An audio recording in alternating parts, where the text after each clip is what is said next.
L'évangile de ce jour nous parle de deux choses un peu compliquées. La première, c'est la relation entre les uns avec les autres.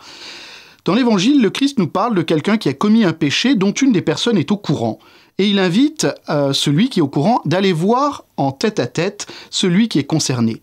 Il y a là quelque chose de très naturel et de très sage de la part du Christ. Malheureusement, nous le savons bien, dans nos groupes, dans notre société, souvent tout le monde est au courant, sauf la personne concernée. On en parle avec tout le monde, sauf avec celui qui est concerné. Le Christ nous invite justement à cette délicatesse, à cette discrétion vis-à-vis de celui qui a pu commettre une faute, visible ou invisible, pour aller le voir.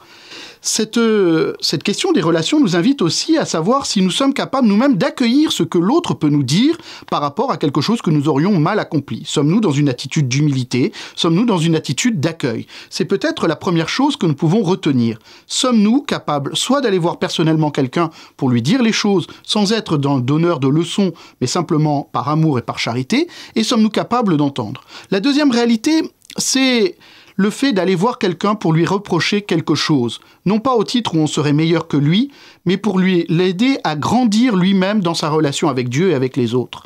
Il y a là quelque chose d'assez en décalage avec notre société.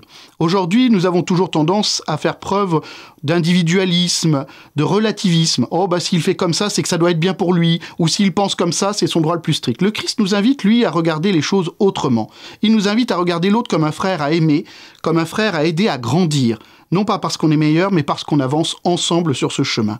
Alors, le Seigneur nous invite, justement, à être ces ouvriers humbles, capables de se tourner vers l'autre, son frère, pour lui dire quand il fait quelque chose de mal, et d'être capable d'accueillir ce qu'un frère peut lui dire quand nous-mêmes nous faisons quelque chose de mal.